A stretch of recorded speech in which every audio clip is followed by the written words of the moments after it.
Gracias por la información a nuestros compañeros en Radio Panamericana. Pasamos a Lima, a Radio Programas del Perú, que nos tiene ampliación de la noticia a esta hora en ese país. Muy buenos días. Y ayer comenzó la audiencia judicial donde se va a decidir la suerte de la lideresa de la oposición, Keiko Fujimori. Hay un pedido de la Fiscalía para que ella sea pasada a prisión durante 36 meses.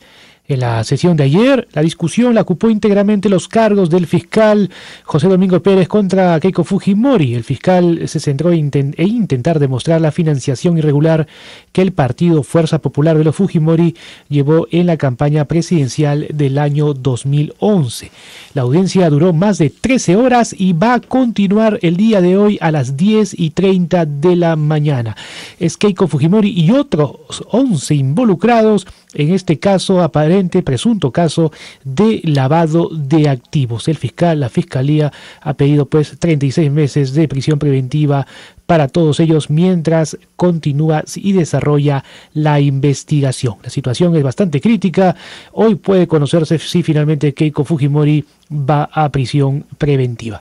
La temperatura en Lima a esta hora 19 grados. Adelante ustedes en la coordinación central. Hablemos de lo que ocurre en Colombia. Tiene que ver con una información de capturas que involucran a extranjeros. Noticia que se ha conocido más temprano a través del mayor general Jorge Hernando Nieto, director de la policía. La captura es de 30 personas pertenecientes a una organización dedicada al transporte de cocaína al exterior.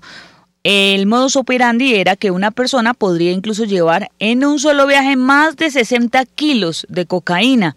Inicialmente era transportado desde el departamento del Valle del Cauca para posteriormente ser enviado desde Bogotá hacia otros países. 19 son los extranjeros capturados en esta redada, según el reporte de la policía colombiana. Pasamos a Ecuador, a Radio Quito, la ampliación con Alexandra Vallejo. Mafia, fanáticas y topos son los términos que las autoridades del gobierno usan para referirse a funcionarios de su administración que permanecen desde el régimen anterior y que, según ellos, han establecido un sistema para garantizar la impunidad de la corrupción. En cadena nacional de radio y televisión, el presidente Moreno se refirió a la fuga de Fernando Alvarado, exsecretario de Comunicación del gobierno de Correa, quien se despojó de un grillete electrónico y burló el control de las autoridades judiciales. La fuga de un sospechoso es evidencia de una traición enquistada en nuestras dependencias. Hay un proceso de investigación en marcha y daremos con los responsables, dijo el primer mandatario. Añadió que el país ha sido golpeado por una mafia y ha sido engañado por los estafadores de siempre, pero eso nos fortalece, dijo. Además, insistió en que su gobierno ha encontrado actos de corrupción durante el régimen de Correa en todos los sectores. En el Ecuador, la moneda de circulación es el dólar. Volvemos con ustedes a Colombia. Gracias, Alexandra. De esta manera hemos llegado hacia el final del informativo solar, toda la actualidad de América Latina. Gracias como siempre por la compañía y la sintonía. Les deseamos que tengan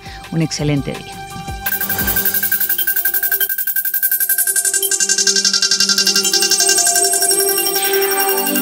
Informativo solar.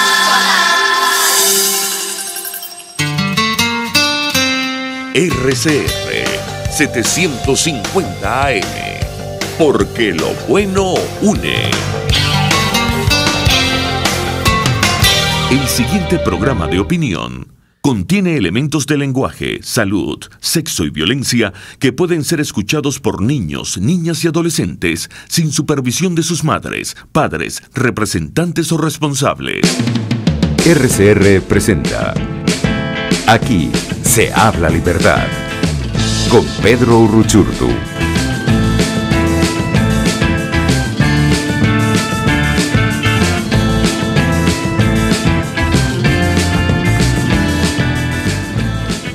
¿Qué más pretenden quitarnos? ¿Qué más pretenden negarle al pueblo de Venezuela que hoy está de pie, decidido a avanzar? Cito María Corina Machado, con respecto al atentado que en su contra entre un grupo de ciudadanos y su equipo de prensa sucediera ayer en Upata, liderado por la alcaldesa de Piar, alias La Tata. De esto estaremos hablando. Hoy es jueves 25 de octubre y esto es Aquí se habla libertad. Llegamos Gracias a RCR 750, la pionera. En la dirección general de la estación, Jaime Nestares. En la gerencia de producción, Wilixa Arcaya. En la producción de este espacio, Kenyar Jaramillo. En los controles, César Arteaga.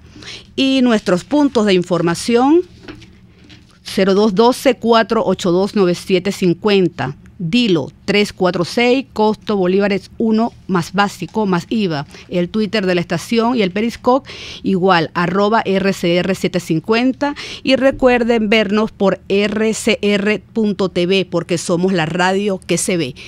Mi nombre, Dinor Hernández, hoy no en sustitución, sino gracias a la oportunidad que me brinda nuestro amigo Pedro Urruchurtu, quien hoy no se encuentra por acá, porque coincidencialmente está en Sucre, en un foro que se llama ¿Y usted qué propone? Y cuando hablo de la coincidencia, es que también le tocó a Pedrito Urruchurtu estar ayer en Upata y es conocedor de primera línea de los hechos allí acontecidos. Me acompaña la exalcaldesa del área metropolitana de Caracas, Helen Fernández, a quien le doy la bienvenida y a quien le pido un primer comentario. Bueno, ¿qué te puedo decir con esa introducción de lo que ha pasado en Upata con el caso de María Corina? Que estamos ante una decisión muy fuerte de los venezolanos en decidir si queremos barbarie o queremos civilización. Definitivamente lo de ayer marca un hito importantísimo porque se trata de una agresión brutal a quien solo anda por el país tratando de escuchar y darle la mano a todos los venezolanos. Y eso es inaceptable, inaceptable. Yo responsabilizo en un primer momento a quien comanda todo esto, que es Nicolás Maduro, el régimen y sus secuaces. Todo obedece a una política de intimidación que no lo van a lograr con María Corina. María Corina no se va a intimidar. María Corina es una mujer que cuando toma una decisión la toma y se va adelante contra fuerza y marea. O sea que... Así es, Helen. Dentro de poco, cuando me indique producción, vamos a reproducir para ustedes las palabras de María Corina Machado en ocasión a este atentado. Hace pocos minutos ocurrió un atentado por parte del régimen de Nicolás Maduro y sus mafias en el estado Bolívar contra los ciudadanos y el equipo que caminábamos recorriendo hoy las calles de Upata. Hoy miércoles 24 de octubre, son las 6:15 de la tarde, acabamos de ser agredidos, golpeados, robados en un atentado planificado y ejecutado por la alcaldesa del municipio Piar y un grupo de delincuentes que, viendo la cantidad de gente que nos esperaba y que caminábamos muchas cuadras en esta ciudad de Upata, nos esperaron en la Plaza Bolívar. ¿Qué más pretenden quitarnos? ¿Qué más pretenden negarle al pueblo de Venezuela que hoy está de pie decidido a avanzar? Sépanlo bien, nos podrán perseguir, atacar, golpear, robar, aquí nadie va a detenerse, no vamos a retroceder. El país y el mundo saben que es un régimen criminal. Este estado Bolívar ha estado permeado, controlado por las mafias del oro, del narcotráfico, del coltán, que están asesinando ciudadanos en las minas, porque la guerrilla ha ido invadiendo territorio venezolano aquí en todo el estado Bolívar. Pues sépanlo bien los criminales, no nos van a detener. Si creen que con golpes, con amenazas, con heridas, con palos, con huevos que nos lanzaron, nos pegaron en la cara, nos van a detener, se equivocan. Con más razón hoy, viendo esa cara monstruosa del crimen, esa cara cruel de quien se sabe descubierto como delincuentes por el mundo entero, no nos van a detener. Avanzamos Venezuela, seguiremos recorriendo todo nuestro país con más fuerza cada día. Y aquí a la gente de Upata, mi agradecimiento por defendernos, por acogernos, por arriesgar sus propias vidas para salvaguardar nuestra integridad. Con fuerza Venezuela, son una minoría que se sabe descubierta. Venezuela, el mundo entero hoy nos acompaña. Vamos para adelante. Así es, María Corina, esas son las palabras de una mujer valiente y guerrera. En nombre de la fracción 16 de julio, en mi condición de subjefa de la misma, en nombre de la Venezuela decente, de la Venezuela indignada, manifestamos toda la solidaridad, primero que nada, al pueblo de Upata, esos ciudadanos comprometidos que ayer recibieron a María Corina Machado, también a su equipo de prensa y a todos las personas, los defensores de la democracia en Venezuela, que sabemos que hoy son afectados y corren con la misma suerte. porque se trata de un régimen forajido que además tiene un Estado fallido. Hoy vamos a conversar también con la licenciada Francelia Ruiz, politólogo o licenciada en Ciencias Políticas, que es la directora general de proyectos de la organización o asociación civil Convite. De ella vamos a estar hablando de algunos informes y unos hallazgos muy interesantes que tiene esta prestigiosa organización y que versan sobre la vulneración de los derechos humanos del adulto mayor en Venezuela. Vamos a desarrollar en el día de hoy para ustedes la radiografía de un país que se llama Venezuela. Las lluvias, primero que nada, las lluvias colapsan el país. Nos encontramos que en este momento ya hay 3 personas fallecidas, 3 personas desaparecidas, pero que además sabemos que, o reconocemos que la lluvia es un fenómeno natural, pero también sabemos que un régimen, o si se llamara gobierno responsable, estaría en capacidad de diseñar políticas que pudieran afectar lo menos posible a la sociedad. De esto creo que nos puede hablar muy bien la exalcaldesa del área metropolitana, Helen, porque tuvo competencias en esa materia. ¿Qué nos puedes decir, Helen? Así es realmente la falta de planificación en un país, en una ciudad que ha estado a la deriva por más de 20 años. Lo que son las políticas públicas. ¿Qué pasó aquí con un aguacero que no deja de ser algo normal en una ciudad en la cual, pues por su situación geográfica, pueden pasar estos temporales? Que no ha habido ningún tipo de planificación. Nuestras políticas públicas han sido abandonadas, no existen las alcantarillas, no existen la prevención, no existe la limpieza y drenaje de las quebradas como debe ser. Y hay un problema también de sociedad porque realmente falta la educación. Es un país abandonado en el cual nosotros pues no nos hemos atendido las columnas vertebrales de lo que puede manejar una ciudad de primer mundo como debía ser Caracas, y que demostró que prácticamente está colapsada. Colapsó el día del aguacero. ¿Y colapsó por qué? Porque realmente no hubo una atención y una prevención con anterioridad. Y eso es lo que está demostrando este régimen, que no solamente es la corrupción, la ineficacia, es la desidia de un gobierno que lo que quiere es llevar esto al caos más grande, en donde estamos realmente ya sumergidos. Así es. De igual manera, Helen, nos encontramos que hay para el mes de septiembre hubo 970 protestas en el país, algunas de ellas por servicios casualmente y otras son reivindicativas.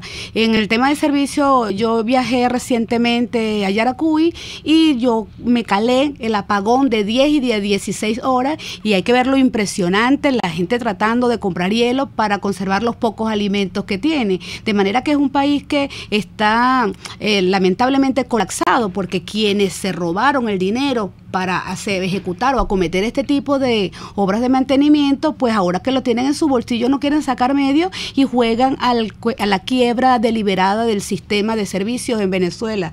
Tenemos, sin embargo, una Venezuela que se levanta, que protesta y que exige su derecho. ¿Tú tendrás algún conocimiento sobre las protestas y las peticiones de estos ciudadanos, Helen? Sí, mira, solamente en el mes de septiembre sobrepasaron más de 900 protestas en un solo mes. Eso requiere atención en cuanto a que el venezolano no se rinde, el venezolano no está dispuesto a seguir viviendo en la miseria como nos tiene viviendo este régimen, a las colas, a la falta de gas, de los productos esenciales, a la falta de los servicios públicos específicamente, como es el agua, la luz, el mismo gas, que por el cual allá en el mismo Upata he sabido que hay muchísimas manifestaciones porque no les llega el gas. Ahora, para un hogar, ejemplo, el agua es algo fundamental. El agua es un líquido de vida indispensable en un hogar y en la productividad de un país.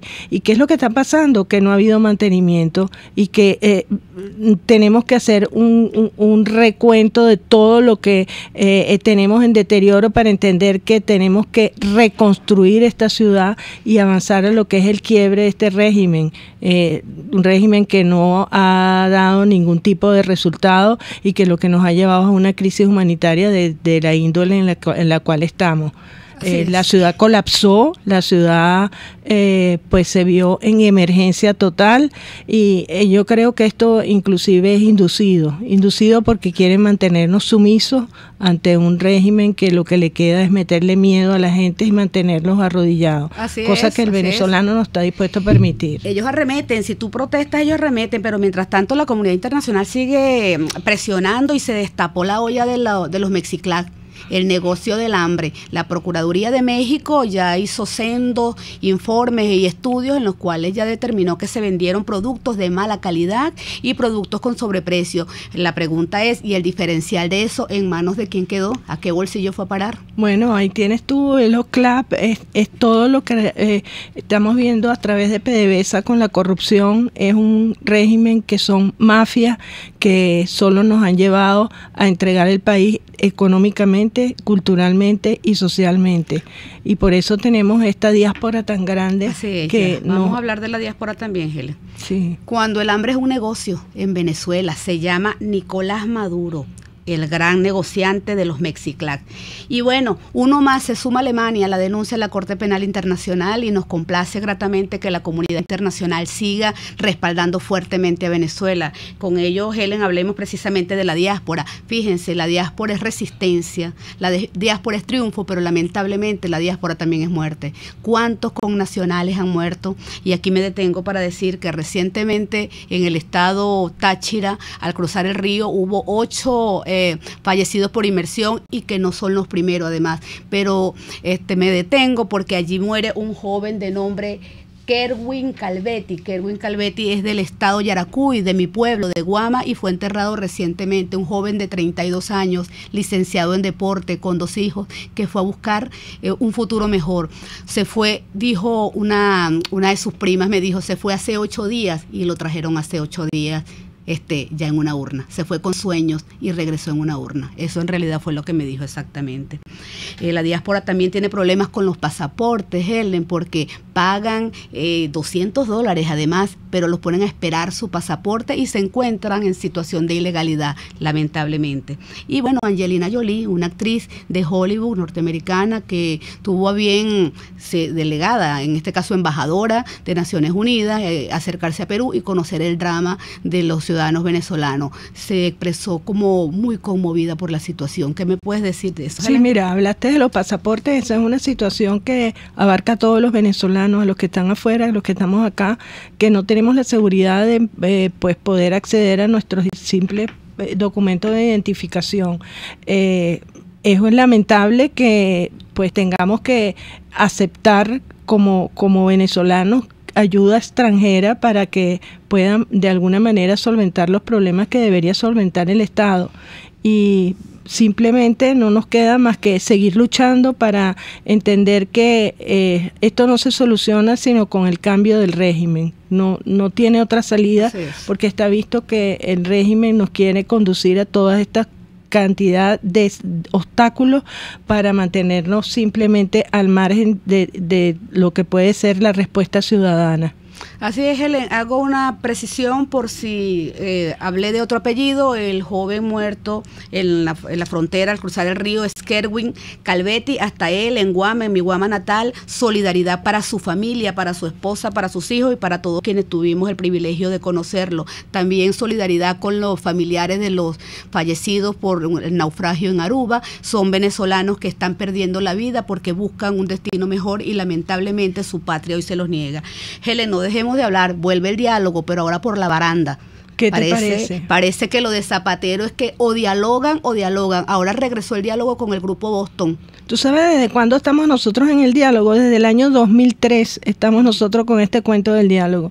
Y está visto que con este régimen no se puede dialogar. Y no es que nosotros no queremos dialogar, que nos dicen que nosotros somos extremistas, que no queremos. No, yo soy una persona y nosotros todos los de Soy Venezuela somos personas que nos encantaría poder sentarnos en una mesa, pero para poder dialogar. El diálogo no puede ser para sostener más el régimen, para darle más tiempo. El diálogo tampoco puede ser para negociar condiciones. todo el mundo sabe perfectamente que la última propuesta es: me bajas sanciones y en 2 años vamos a unas elecciones. Dime tú, Dinora, 2 años más de este drama, ¿cuánta gente vamos nosotros a enterrar por falta de alimentos, por falta de salud, por la inseguridad, por todo lo que nos está pasando en 2 años más de esta tragedia? Entonces lo que quieren es buscar más tiempo. Sí, fíjate que tú has dicho algo bien importante, porque es que la política es lamentable, pero está llena de muchos lugares comunes. Entonces te dicen: si tú no te unes, eres malo. Si tú no dialogas, eres malo. Y si tú no vas a negociar, eres malo, pero además eres violento. A ver, el diálogo es una herramienta para dirimir situaciones del conflicto. El diálogo per se no es malo. Aquí lo malo es dialogar para darle esperanzas, oxígeno a un régimen que ya prácticamente está moribundo. Entonces, sí, vamos a hablar, vamos a dialogar, pero vamos a dialogar para que se vaya Maduro. En este sentido, la fracción 16 de julio ha tomado la iniciativa también ante la Asamblea Nacional al entender que el diálogo es una herramienta que solamente busca darle oxígeno a un régimen que, tú lo dijiste bien claro, que cuya situación se traduce, cuya permanencia se traduce en muertes, en hambre. La fracción 16 de julio ha planteado a la Asamblea Nacional, oye, declarar persona no grata al artífice de estas chácharas dialogueras, que no es otro que José Luis Rodríguez Zapatero, de manera pues que zapatero a su zapato. Vamos a una pausa y regresamos. Usted escucha, aquí se habla libertad, con Pedro Urruchurtu. Síganos en Twitter en @RCR750, la radio que se ve. Puedes seguirnos en nuestras redes sociales. En Twitter, @RCR750, la radio que se ve. Nueva York, Margarita. En Tripling con doble P tenemos las mejores tarifas en paquetes de viajes nacionales e internacional, hospedaje, alquiler de vehículos y viajes en crucero. Cotiza al WhatsApp 0424-124-7219 o reservaciones@tripling.com.be. Tripling Venezuela, más que viajes, ofrecemos experiencias. Pluralidad contigo. Respeto contigo. Responsabilidad contigo. Libertad contigo. Estamos contigo y punto. De lunes a viernes a la 1 de la tarde. Contigo. Solo por RCR 750 AM. Porque lo bueno une. Les estamos presentando Aquí se habla libertad con Pedro Urruchurtu por rcr.tv, la radio que se ve. Amigos, estamos de vuelta, vamos a conversar, no sin antes agradecer con Francelia Ruiz, y lo que te agradecemos, querida Francelia, es el tiempo de espera y el acompañamiento que hoy haces en cabina. Era muy importante para nosotros que estuvieras acá, primero porque conocemos de tu profesionalismo, conocemos también de la seriedad de la Asociación Civil Convite, y además el tema es sumamente importante porque si bien sabemos que a todos nos está afectando la crisis, hay una población vulnerable que veníamos conversando en el camino, y yo decía que los niños, niñas y adolescentes es una población vulnerable, que la mujer embarazada es una población muy vulnerable, pero que también los adultos mayores son una población que hoy está afectada. A veces preocupa sobremanera cuando hablamos de todas estas poblaciones, pero no hablamos de la indefensión del adulto mayor. Sé que Helen tiene una experiencia al haber coordinado casas de abuelos bajo la administración de la Alcaldía Metropolitana, e intentar hacer algo positivo por ellos, pero lamentablemente lo que queda de régimen forajido pues no se lo permitió. Con las palabras de Helen sobre su experiencia, entramos con Francelia y le damos la bienvenida. Sí, definitivamente hay un problema grave con los adultos mayores porque hay un rechazo hacia lo que es la vejez, sin pensar que todos vamos para allá y que nos va a llegar a todos el momento en el cual vamos a ser improductivos y que lo que vamos a necesitar es atención, cariño, reinserción social. Sí, tuve realmente una experiencia en la Alcaldía Metropolitana. Cuando pues nos entregaron la alcaldía, me entregaron 3 ancianatos a la parte de desarrollo social en la cual yo me desenvolvía, y realmente fue un caos porque lo que me encontré fueron unos depósitos de gente humana de humanos que no contaban con ningún tipo de atención, sino que los tenían ahí, no tenían una dieta balanceada, los levantaban a las madrugadas y los bañaban con manguera. Eran depósitos humanos realmente. Y entonces nos propusimos, el alcalde Antonio Ledesma y mi persona, en remodelar los ancianatos y ponerlos decentes. Me estoy refiriendo a 3 ancianatos: el ancianato Luis Ordaz en San Martín, el Paraíso y un ancianato en El Conde. Realmente nos empezamos a remodelar. Había uno que ya estaba en proceso de remodelación, los terminamos de remodelar uno. Cuando yo ya estaba desocupando el de Luis Ordaz para llevarlos a un ancianato privado para que los abuelos pues tuvieran una atención adecuada, pues y lo digo con nombre y apellido, Juan Carlos Dugarte impidió que sacara a los ancianos hacia el ancianato privado, y lo estaba haciendo para poder remodelar y poder tener una atención adecuada con los ancianos. Estos ancianos carecían de medicina, la comida no era una comida balanceada, y muchos de ellos son abandonados también y necesitan cariño, necesitan reinserción social. También tuve experiencia con los clubes de abuelos, en los cuales son simples asociaciones comunitarias entre abuelos que se ponen de acuerdo y con mínimos recursos que ellos puedan tener se reúnen para solo distraerse, porque hay que ponerse en el caso de los ancianos que están abandonados y que necesitan interrelacionarse con la gente de su edad, con sus pues necesidades, con sus inquietudes, y también pues estaban absolutamente abandonados porque solo eran esfuerzos comunitarios sin ningún tipo de apoyo del Estado, entendiendo que es deber del Estado atender al anciano. Está en la Constitución velar por su dignidad, por su bienestar y por su calidad de vida. Así es, de manera pues que todo el mundo se niega a ser viejo, pero a fin de cuentas todos podemos llegar a viejo, y ese término viejo es el término que con cariño en Venezuela llamamos a nuestros adultos mayores. Bienvenida, Francelia. Háblanos de Convite y de las actividades que ustedes hacen, pero adicional de los diferentes informes que han presentado. Los micrófonos de RCR son todos tuyos, y por favor, invita a la población a querer a nuestros viejos. Sé que tú lo sabes hacer. Gracias, Dinora. Fundamentalmente, agradecerles por la oportunidad de estar aquí, por la invitación, por permitirnos llevar a la mayor cantidad de personas posibles nuestro trabajo, nuestras investigaciones que venimos realizando, y dentro de las cuales una de nuestras población, digamos, preferencial es la población adulto mayor. Convite es una asociación civil sin fines de lucro, una organización de derechos humanos que trabaja el grupo de los derechos sociales, económicos y culturales, a los que actualmente también se le suman los derechos ambientales, ¿no? Y dentro de nuestra población preferencial están la población personas mayores, de los cuales hemos venido desarrollando proyectos desde el año 2015-2016. En el año 2016 comenzamos con la medición del índice de escasez de medicamentos para atender las dos principales causas de morbilidad que atienden a las personas mayores, que son hipertensión y diabetes. Monitoreamos 40 farmacias en el área metropolitana de Caracas para medir 6 principios activos en el caso de la hipertensión y 3 principios activos en el caso de diabetes, encontrando que los porcentajes de escasez nunca fueron inferiores a 70% de escasez para estas dos causas de morbilidad. Durante el año 2017 hemos ampliado esta investigación a 4 ciudades, que son Barquisimeto, Maracaibo, Por la Mar y Mérida. Y hemos ampliado también en el número de morbilidades que monitoreamos, a las cuales hemos agregado infecciones respiratorias agudas y diarreas. Hemos encontrado que después de un año de monitoreo de escasez de medicamentos, el índice de escasez nunca ha sido inferior a 80.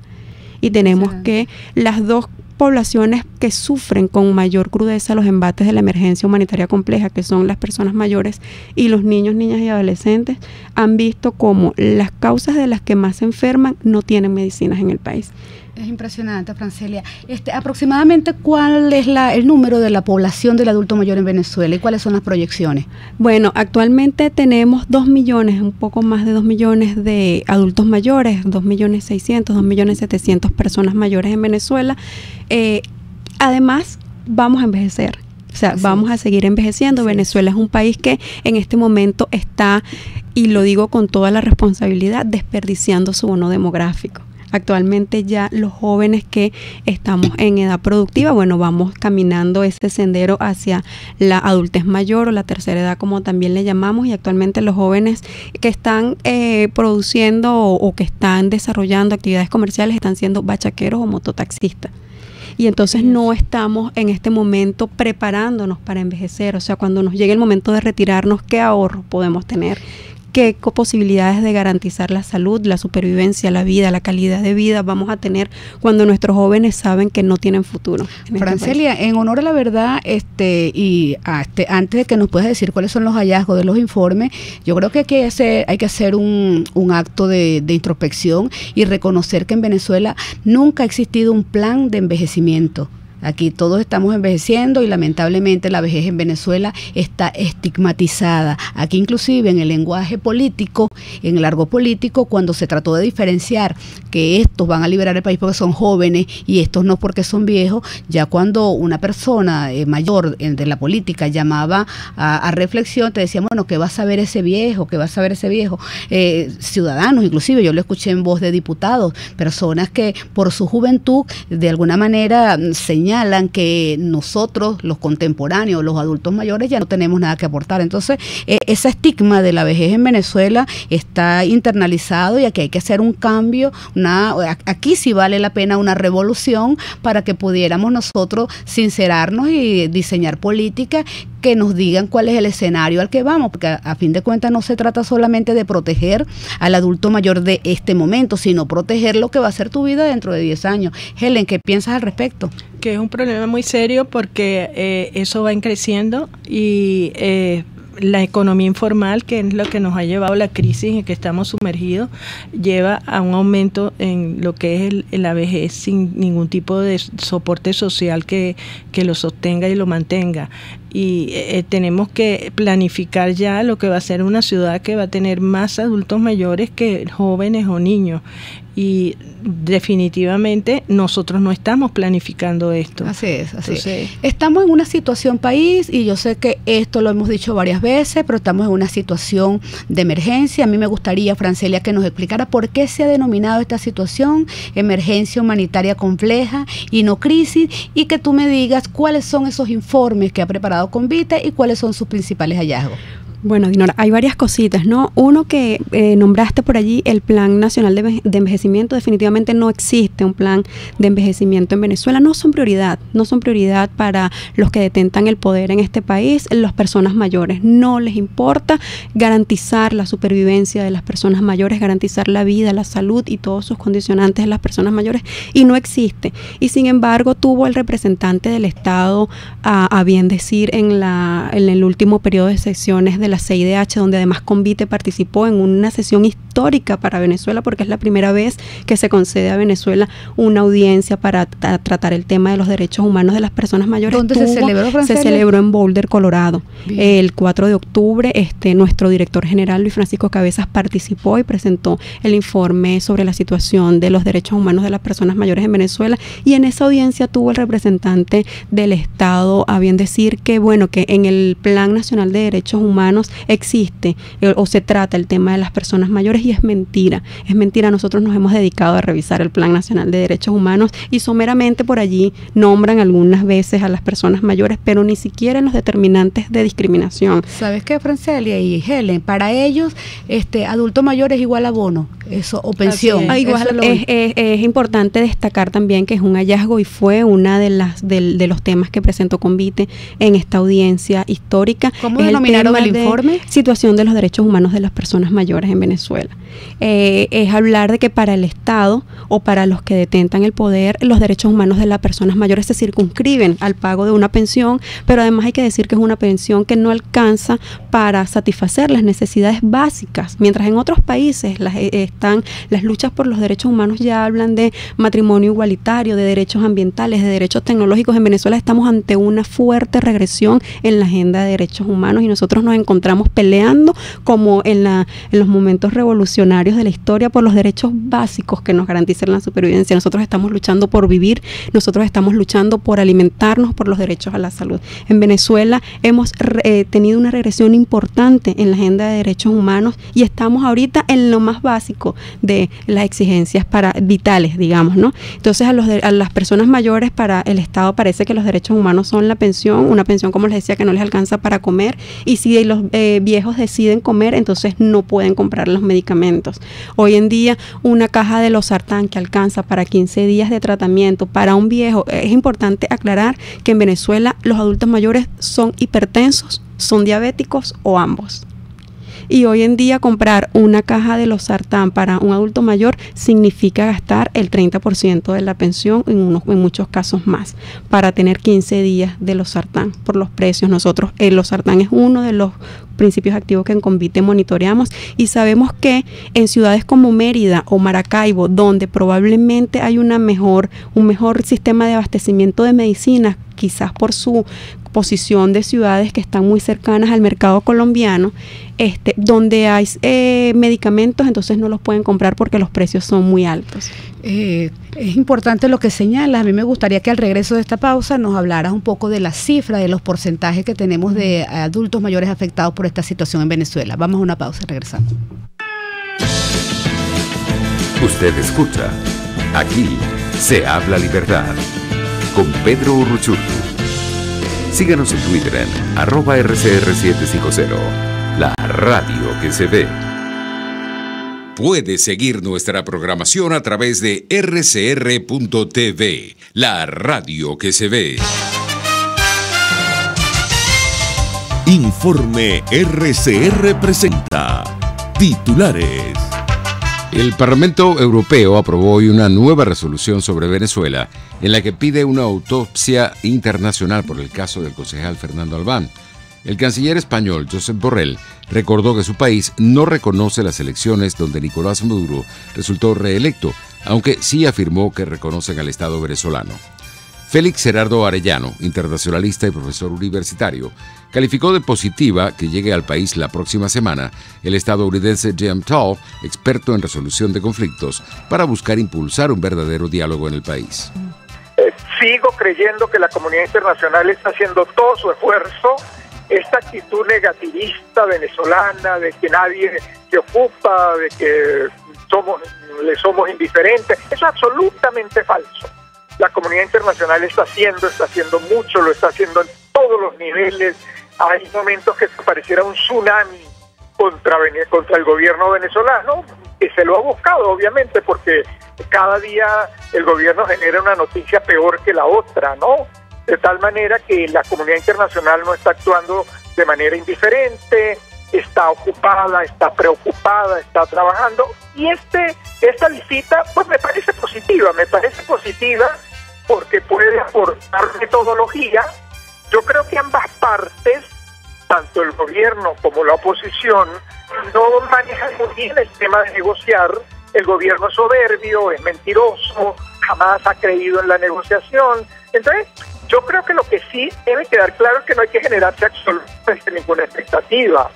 Mi única expectativa es que este experto debe explicar a las partes lo que debe implicar un proceso de negociación, cómo organizarlo metodológicamente, cuáles son las experiencias más exitosas.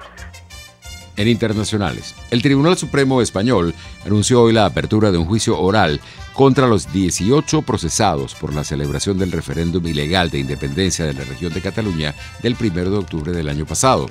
Y en los deportes, la Vinotinto e Irán cambiarían de sede para el compromiso que disputará el próximo 20 de noviembre en un duelo que es correspondiente a la fecha FIFA. 11:35.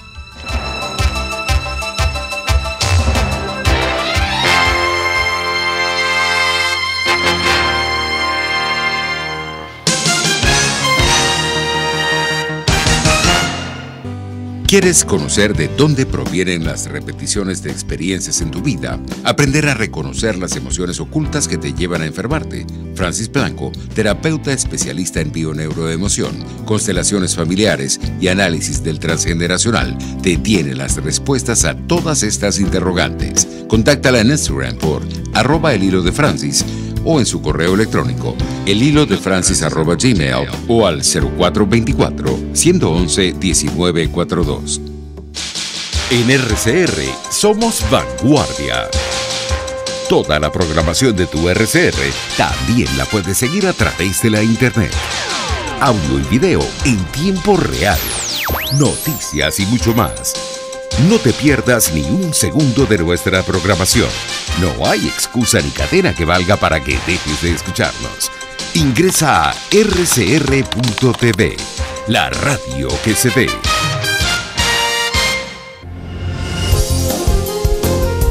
RCR 750 AM, porque lo bueno une.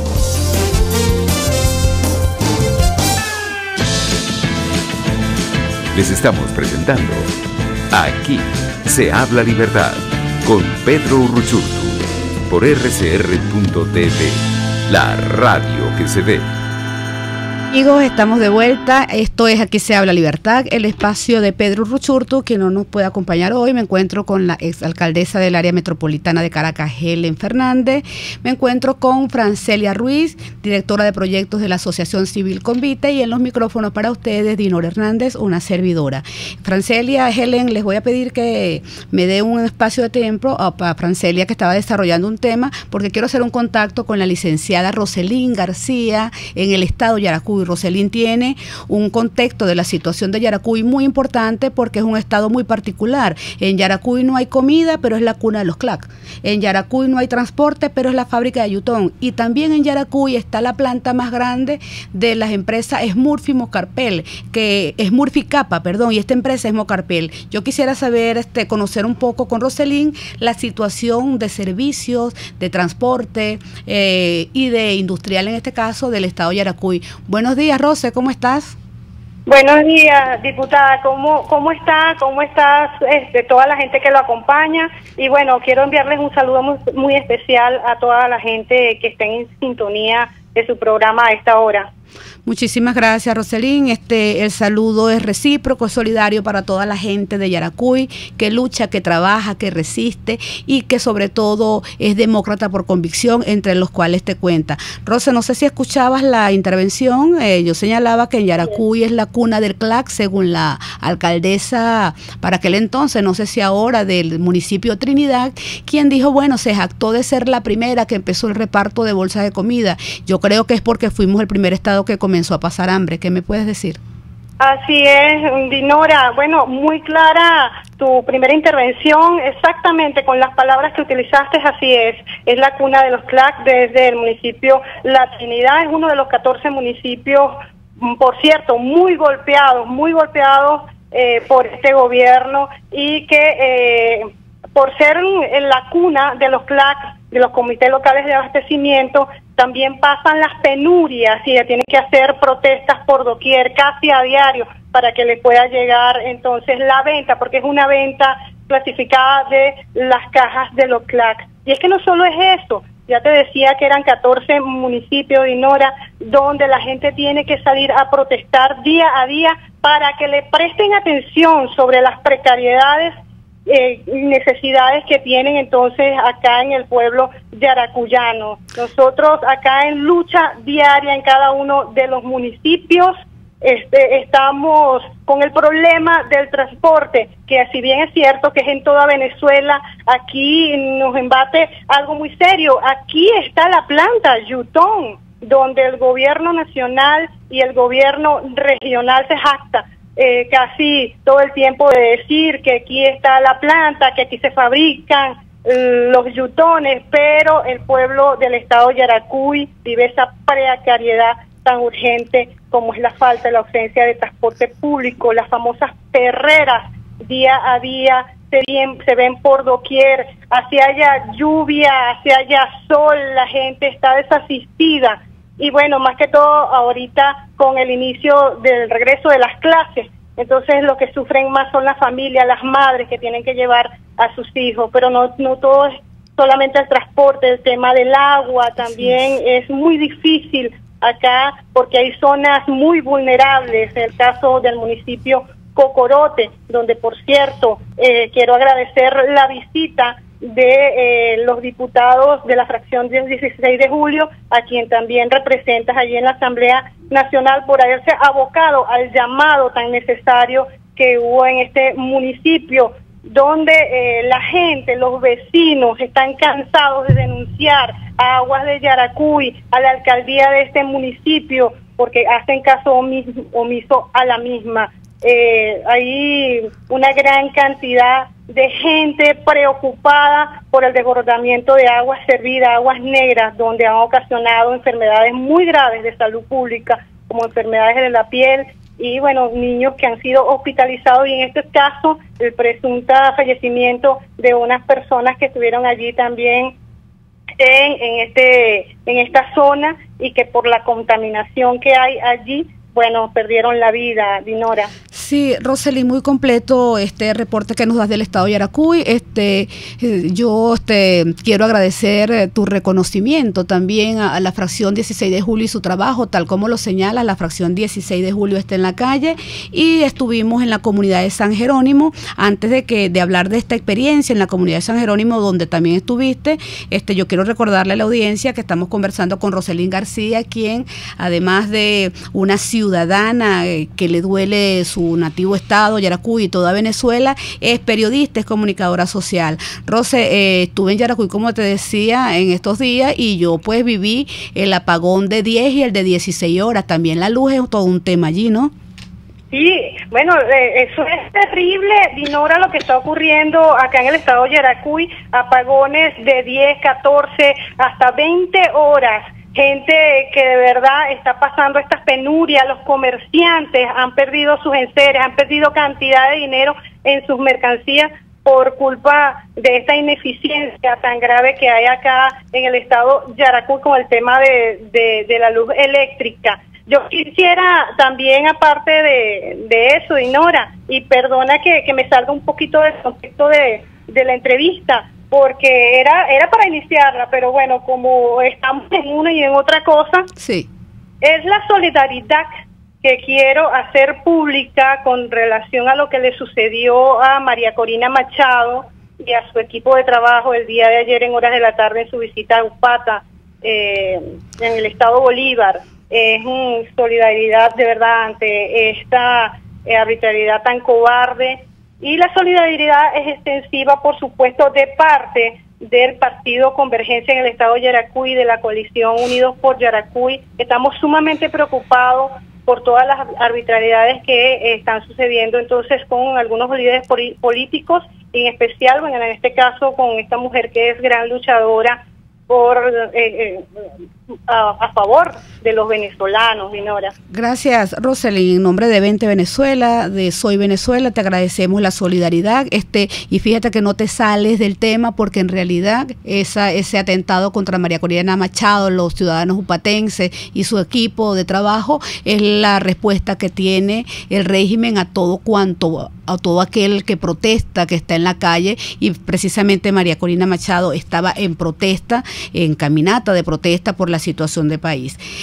Rose, vamos a hablar un poco de la empresa Mocarpel, que es una empresa conocida como una escuela formadora del grupo Mocarpel. Muchos de sus trabajadores la designan como el corazón del grupo, es Murficapa. Ellos dicen que es una de las plantas más grandes, pero también tengo entendido que con el cierre de esta planta se dejó 300 empleados fuera. ¿Cómo están viviendo los empleados o qué información tiene de Mocarpel esta situación? ¿Cómo le ha afectado?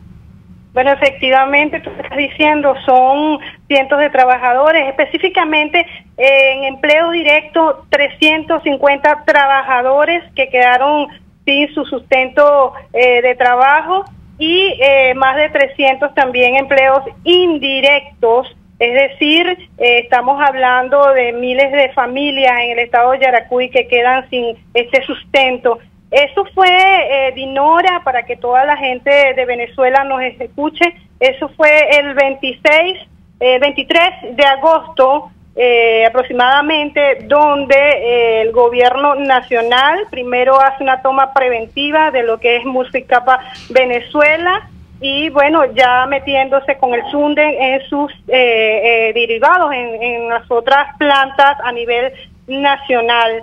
Y bueno, recordemos que es una transnacional, en el mundo entero hay muchísimas empresas de Muscicapa con una situación particular. En el caso del estado Yaracuy, como ya te había hablado, son más de 600 trabajadores que están sumamente preocupados porque no saben a qué atenerse. Precisamente ahorita la planta está apagada, y para volverla a prender se necesita un mantenimiento de al menos 3 meses, 3 a 4 meses, que no lo hacen acá precisamente personas de acá de Venezuela, del estado de Yaracuy. No, son gente especializada en la materia que tienen que venir fuera de Venezuela para acá, para Yaracuy, para que vuelva a prender la planta. De manera pues que es una complejidad lo que está sucediendo con esta gente de Mocarpel, porque no le dan respuesta. En principios del mes estuvieron presentes, pudimos contactar que estuvieron presentes algunos representantes del gobierno regional acá en el estado Yaracuy, y que precisamente no sabían qué hacer porque no tenían una respuesta efectiva de lo que les iba a ocurrir a estos trabajadores de la planta Mocarpel, Dinora. Sí, Roselyn, yo sé que ante toda esta situación que me describes, la sociedad yaracuyana no se ha quedado de brazos cruzados, y tengo conocimiento de que se han creado unos comités de quejas y reclamos. Descríbeme brevemente qué consiste, cuántos hay, si tuvieras las cifras. Así es, Dinora, precisamente los comités de quejas y reclamos, los CQR, una iniciativa, por cierto, de la coalición Unidos por Yaracuy, que se mantiene en los 14 municipios y que puede ser propicia para a nivel nacional. La gente está muy pendiente. Yo pertenezco, por supuesto, a estos comités de quejas y reclamos. Se inició, por cierto, en la popular comunidad de Sabana de Parra, municipio del estado de Yaracuy. Ya ha pasado por varios municipios. También se constituyó recientemente en el municipio de Cocorote, donde, bueno, ya habíamos hablado sobre las arbitrariedades que hay allí en ese municipio, y que se está conformando por todo el estado Yaracuy, que a propósito de ello, pues invitamos a toda la gente a que se una entonces a este comité de quejas y reclamos, que no tiene otro sentido que acompañar a la gente en sus denuncias y en sus posibles soluciones. Muchísimas gracias, Roselyn. El reporte fue completo. También la reacción de la sociedad yaracuyana es noble, es digna de reconocer. Estamos convencidos de que esa es la vía. Te agradecemos desde acá de Caracas, la exalcaldesa del área metropolitana de Caracas, Helen Fernández, y Dinora Hernández. Gracias por tu contacto. Vamos a seguir evaluándolo. Muchísimas gracias a todos ustedes, Dinora. Gracias, Roselyn. Vamos a un corte. Usted escucha. Aquí se habla libertad. Con Pedro Urrututu. Síganos en Twitter en @RCR750. La radio que se ve. Sintonícenos a través de Periscope. @RCR750. La radio que se ve. Para pasar un rato agradable con tu familia, amigos o por negocios, te recomiendo el bar-restaurante Lon Low, donde puedes degustar platos de la gastronomía nacional e internacional. Pide lo que quieras y como quieras, tú decides. Lon Low está en Santa Mónica, Avenida Teresa de la Parra, calle Rufino Blanco Fombona, después del centro comercial. Bar-restaurante Lon Low, poquito, pero sabroso, Les estamos presentando Aquí se habla libertad, con Pedro Urruchurtu, por rcr.tv, la radio que se ve. Y bien, amigos, estamos de vuelta. Vamos a seguir conversando con la licenciada Francelia Ruiz en nuestro último corte, para que nos explique brevemente sobre los principales hallazgos. Sé que nos queda un informe por desarrollar. Posiblemente volveremos a conversar contigo en este espacio. En la medida de las posibilidades, háblanos de los porcentajes de adultos comprometidos con esta situación. Bien, Dinora. Bueno, nos quedábamos un poco en el espacio anterior hablando del Plan Nacional de Envejecimiento. Definitivamente no existe. Además, Caracas en Venezuela actualmente es un país que no está preparado para envejecer, pero vamos para allá. Las personas mayores, las ciudades no están planificadas para las personas mayores. En Convite, bueno, en un país de 2.976.000 personas mayores, sabemos que hay 900.000 personas mayores que están fuera del sistema de pensiones, que es lo que para los representantes de este Estado son los derechos humanos de las personas mayores. Hemos encontrado en el último informe anual de victimización que levanta Convite, que durante el año 2017 murieron en condiciones violentas 499 personas mayores. De estos 499 personas mayores, 321 fueron asesinados, y de esos 321 que fueron asesinados, 200 lo fueron para realizar el robo de sus pertenencias. Un poco me preguntabas sobre la emergencia humanitaria compleja y por qué no hablamos de crisis. Me gustaría un poco que este espacio nos permita decirle a la gente que llame las cosas por su nombre. Es una emergencia humanitaria compleja porque ya nosotros veníamos advirtiendo, no solo Convite, sino un grupo de organizaciones de derechos humanos, veníamos advirtiendo que iba a venir la ola, iba a llegar el tsunami, pues ya la ola pasó y ya arrasó. Actualmente los venezolanos están viviendo una emergencia humanitaria compleja, porque además es compleja porque es sistemática, es masiva, es deliberada. Y justamente quien tiene la obligación y las capacidades para detener la emergencia es quien la provoca, que en este caso es el propio Estado. Rebasa las capacidades del Estado y ya el Estado por sí solo no va a poder hacer frente, y es necesario la activación de los sistemas o los mecanismos de respuesta internacional humanitaria, porque ya el Estado no está en capacidades de atenderla. Además, porque este Estado ha llevado a cabo la política de la muerte, ¿no? La muerte como política, tú lo decías antes, el hambre como negocio, pero además el hambre como política. Así es. Y nosotros tenemos conocimiento en este informe anual de victimización de personas mayores que perdieron la vida por hambre. Sabemos el caso de una persona, por ejemplo, en el estado Zulia, que perdió la vida porque tenía hambre, un adulto mayor, y se tomó un producto de limpieza que lo intoxicó y murió envenenado. Sabemos de personas mayores que han perdido la vida en una cola para comprar comida. Además de que sabemos lo que representan las colas, ¿no? Estar horas en la intemperie, llevando sol, lluvia, si llueve, los maltratos de los cuerpos de seguridad, que ahora los cuerpos de seguridad del Estado están dedicados a cuidar colas y no a cuidar a la población y no a proteger la vida de los ciudadanos. Además, un poco que el Estado, hay una ruptura de las capacidades del Estado. A mí me gusta siempre decirle a las personas por qué cuando hablamos de violación de derechos humanos hablamos del Estado, y es porque el Estado es el que tiene la obligación. El Estado surge con un fin, y ese fin es salvaguardar y garantizar la supervivencia de los ciudadanos. Entonces este Estado no lo está haciendo, y es obligación de los ciudadanos entonces rebelarse y salir de ese Estado que no cumple con su función primordial, que es garantizar la vida. Además de eso, sabemos que hay un número importante de personas mayores que perdieron la vida en situaciones de venganza. Aquí en este país hay unos niveles de violencia exacerbados, el nivel de impunidad, porque además el que delinque lo hace porque sabe que no va a ser aprendido y que no va a pagar. Hay niveles de injusticia, aquí no hay instituciones, la ruptura de las instituciones. Nosotros levantamos estas investigaciones de Convite haciendo uso de la prensa, porque yo no hablo de opacidad como política, sino de censura. Nosotros no podemos ir a las instituciones del Estado y solicitar cifras porque sencillamente no existen. Nosotros nos metíamos ayer en la página del INAS para conocer las políticas de este gobierno en tema de personas mayores, y sencillamente no abre. Estuvimos más de un año con la página del Ministerio de Salud caída y no tenemos cifras de epidemiología, no tenemos cifras de morbilidad, de mortalidad, y es importante. Entonces nos interesa que la gente sepa que llamar las cosas por su nombre. Ya no estamos en crisis, es una emergencia humanitaria y es compleja porque es causada por el Estado. Pero además, cuando hablamos de la diáspora, que también afecta negativamente a nuestras personas mayores, porque ahí está ocurriendo el fenómeno de los viejos abandonados, de los viejos dejados atrás, y se quedan justamente las personas que la emergencia golpea con mayor crudeza, se quedan solas, muchas veces sin grupos de referencia, muchas veces sin alguien que les pueda atender, que pueda prestarle auxilio, apoyo, asistencia en casos de emergencia. Y cuando hablamos de diáspora, entonces también llamémoslos por su nombre, digamos migración forzada. Los venezolanos no se están yendo porque es paseo, porque es moda, se están yendo porque están huyendo, y están huyéndole al hambre y están huyéndole a la muerte, porque lo que les espera en este país, si aquí nos quedamos, es que va a seguir muriendo personas por hambre, van a seguir muriendo personas por escasez de medicamentos, porque el Estado sencillamente no le importa, y la política es esa política de